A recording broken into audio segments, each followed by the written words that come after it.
पास एक बड़ा विशाल पेड़ था। वो पेड़ सूख रहा था क्योंकि उस पेड़ की जड़ें अब कमजोर हो गई थीं। वो नदी से पानी नहीं पी सकता था।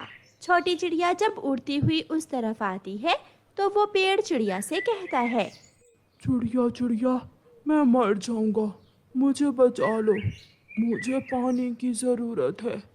बारिश हुए समय बीत गया है। मुझे बहुत प्यास लगी हुई है। मैं छोटी हूँ और बहुत कमज़ोर भी। मैं कैसे आपको पानी दे सकती हूँ? हाँ, मैं अपने पक्षी दोस्तों से बात करती हूँ। हम सब मिलकर आपको पानी देंगे और आपको सूखने से बचा लेंगे।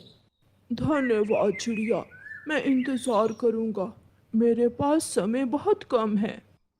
चिड़िया उड़ती हुई कौवों के पास जाती है जो एक छोटे से पेड़ के तने के साथ बैठे हुए थे। कौवो, नदी के पास वाला बड़ा पेड़ सूख रहा है। वही पेड़ है जो गर्मी के मौसम में हमें ठंडी छांव भी देगा और मीठे फल भी। छोटी चिड़िया, पेड़ सूख रहा है तो हम क्या करें? हम तो खुद गर्मी से सूख रहे हैं। पेड़ को पानी की ज़रूरत है। मैं छोटी हूँ और मेरी चोंच भी छोटी है। हम सब मिलकर उस पेड़ को सूखने से बचा सकते हैं। जाओ जाओ छोटी चिड़िया, ऐसे नेकी के काम हमसे नहीं होंगे। तुम किसी और के पास जाओ। तुम बुरे हो, तुम कभी दूसरों की मदद नहीं करते हो। चिड़िया निराश होकर वहाँ से चली जाती है। चिड़िया तोते के पास जाती है। तोते तोते, तुम बड़े हो और तुम्हारी चोंच भी बड़ी है। तुम अपनी चोंच में पानी भरकर उस बड़े पेड़ की मदद कर सकते हो। हमें बचाना होगा। हमें उस बड़े पेड़ को सूखने से बचाना होगा। चिड़िया, मैं ज़रूर कोशिश करूंगा। मैं तुम्हारे साथ मिलकर उस बड़े पेड़ की प्यास बुझाऊंगा। तोता मान जाता है और चिड़िया के साथ पेड़ को पानी पिलाने जाता है। रास्ते में जाते हुए तोता और चिड़िया कबूतर के पास भी जाते हैं और कबूतर को भी सारी बात बताते हैं। अगर आज हम सब मिलकर उस पेड़ को पानी देंगे तो कल वो पेड़ हमें फल भी देगा और ठंडी छांव भी। चिड़िया, मेरी चोंच तो छोटी है, मगर मैं तेज उड़ूंगा। मैं मदद करूंगा उस पेड़ की। वो सब मिलकर नदी से पानी लाते और अपनी छोटी छोटी चोंच से एक एक कतरा पानी लाकर पेड़ को पिलाने लगे। वो सारा दिन ये काम करते हैं और शाम तक पेड़ की प्यास बुझ जाती है और पेड़ के पास पास वाली सारी जमीन गीली हो जाती है। दोस्तों, तुम सब ने मेरी मदद की। मैं हमेशा ये बात याद रखूंगा। पेड़ भैया, ये तो हमारा फर्ज था। किसी की मदद करना नेकी है और हमेशा कामयाबी उसे ही मिलती है जो दूसरों की मदद करता है।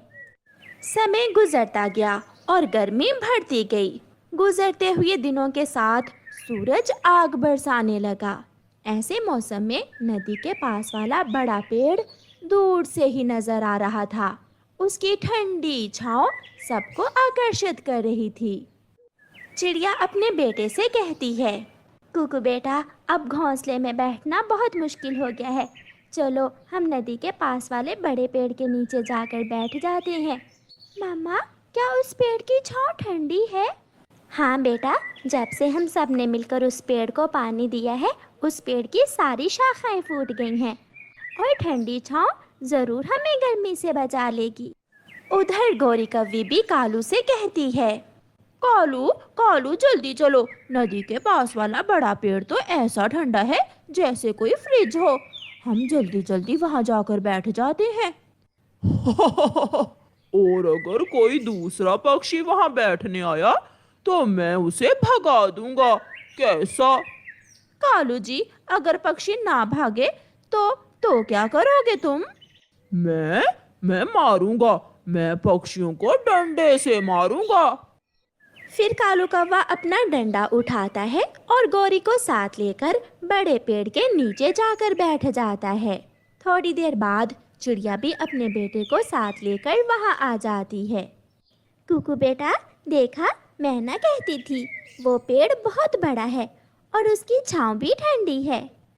हाँ हाँ, छांव तो बहुत ठंडी है इस पेड़ की, मगर तुम यहाँ नहीं बैठ सकती। ये पेड़ अब हमारा है। वो क्यों जी? मैं नहीं जाऊंगी यहाँ से। वो दिन याद करो जब ये पेड़ सूख रहा था और तुम दोनों ने इसे पानी भी नहीं दिया था। नहीं दिया था। हाँ, नहीं दिया था। कर लो तुमने जो करना है। ऐसे कहते हुए कालू कौवा अपना डंडा उठा लेता है। नाना कालू भैया, मुझे ना मारना, मैं यहाँ से चली जाती हूँ। चिड़िया वहाँ से चली जाती है।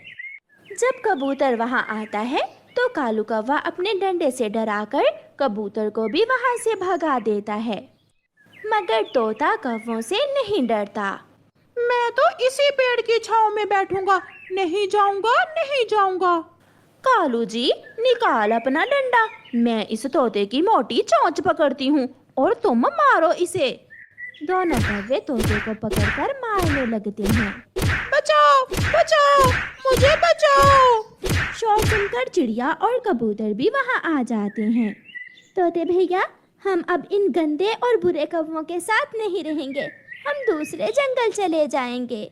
वहाँ ठंडी छांव भी है और ठंडे पानी का झरना भी।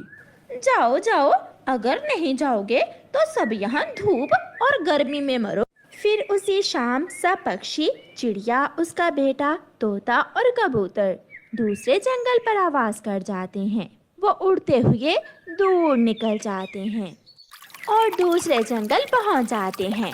वहाँ एक झरना था जिसका पानी बहुत ठंडा था। सब पक्षी झरने के ठंडे ठंडे पानी में नहाते हैं और वहाँ के बड़े बड़े आमों के पेड़ों के नीचे बैठकर खुद को गर्मी से बचाते हैं। तोते और कबूतर, ये जंगल तो पुराने जंगल से भी अच्छा है। यहाँ खाने को मीठे आम भी है और नहाने को ठंडा झरना और बैठने को ठंडी छांव। सबसे बड़ी बात कि यहाँ अब कौवे नहीं है। वो सब बहुत खुश थे। कौवे, जो बहुत आलसी थे, वो उस बड़े पेड़ को पानी भी ना देते थे।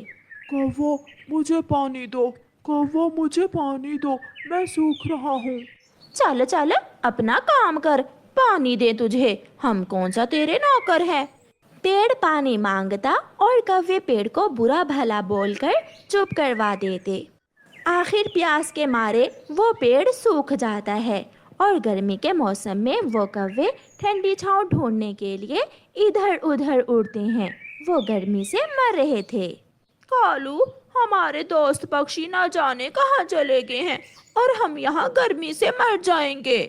गोरी, अगर उस दिन हमने अपने दोस्तों से बुरा व्यवहार ना किया होता तो आज हम सब साथ होते, मगर अब तो गर्मी में ही मरना होगा। जहाँ सब पक्षी झरने के ठंडे पानी के पास आमों के पेड़ों के नीचे बैठे हुए थे और वहाँ कौवों का गर्मी के मारे बुरा हाल था।